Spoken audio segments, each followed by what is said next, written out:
Assalamualaikum warahmatullahi wabarakatuh. Halo semuanya, perkenalkan kami dari kelompok 6 yang beranggotakan Darisa Rosalia, M. Fadil Juliandru, Peru Irawan, dan Tamilia Faroka akan mempresentasikan hasil kerja kami. Selamat menyaksikan.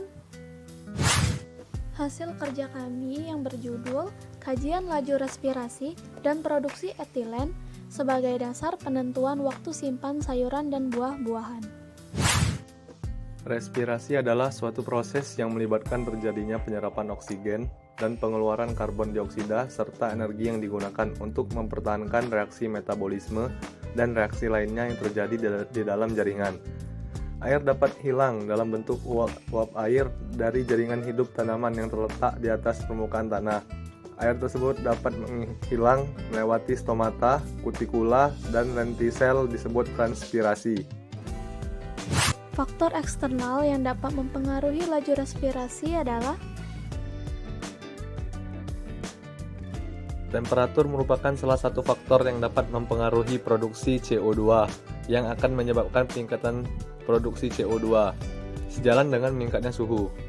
Oksigen yang digunakan dalam respirasi masuk ke dalam setiap sel tumbuhan dengan jalan difusi melalui ruang antar sel, dinding sel, sitoplasma, dan membran sel.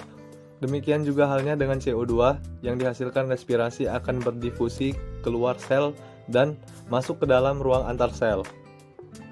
Kesalahan mekanik atau yang mungkin terjadi pada saat pengangkutan maupun penanganan dan tumbuhnya mikroorganisme merupakan dua faktor yang dapat meningkatkan produksi etilen pada buah-buahan dan sayuran. Faktor-faktor internal yang dapat mempengaruhi laju respirasi yaitu klimatrik dan non-klimatrik, kematangan atau tingkat umurnya. Klimatrik di mana buah mengalami peningkatan produksi etilen C2H4 atau laju respirasi ditandai dengan peningkatan CO2 dan umumnya dipanen saat buah belum matang secara fisiologi. Sedangkan non-klimatrik ditandai laju respirasi stabil dan tidak mengalami pemasakan lanjut setelah panen.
Berikut faktor internal yang mempengaruhi laju transpirasi.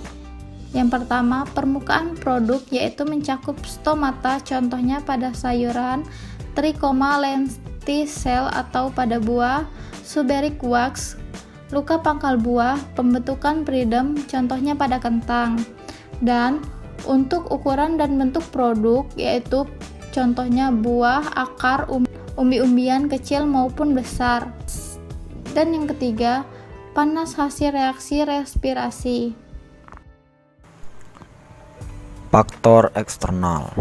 Yang pertama itu suhu. Ketika peningkatan suhu 0,5 derajat Celcius meningkat, juga laju transpirasi lebih besar dari tekanan tugur sel. Yang kedua itu kerusakan mekanis. Pada kerusakan mekanis terdapat memar, gesekan, tindihan beban buah, luka, dan lain-lain. Dan yang ketiga itu kelembapan relatif, kecepatan aliran udara dan tekanan udara. Menunjukkan proses transpirasi. Bahan-bahan yang diperlukan: labu Erlenmeyer, minyak, pipet, kapas, tanaman. Metode: tuang air ke dalam 2 labu Erlenmeyer. Masukkan tanaman kecil ke dalam salah satu labu Erlenmeyer tersebut. Tuang minyak di atas air untuk mencegah terjadinya penguapan.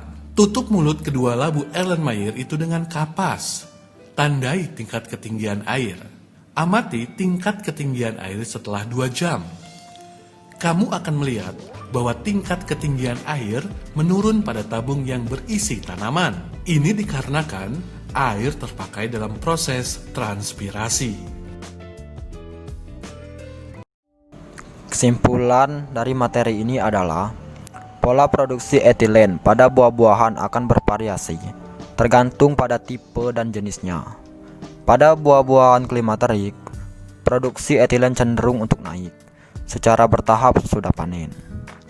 Sementara itu, pada buah-buahan non-klimaterik, produksi etilennya tetap dan tidak memperlihatkan perubahan yang nyata. Laju respirasi dan produksi etilen berhubungan erat dengan daya simpan produk. Maka, untuk memaksimalkan umur simpan, kedua faktor ini harus diketahui sebelum produk tersebut disimpan. Baiklah, itulah hasil dari kelompok kami. Semoga bermanfaat untuk kalian. Wassalamualaikum warahmatullahi wabarakatuh.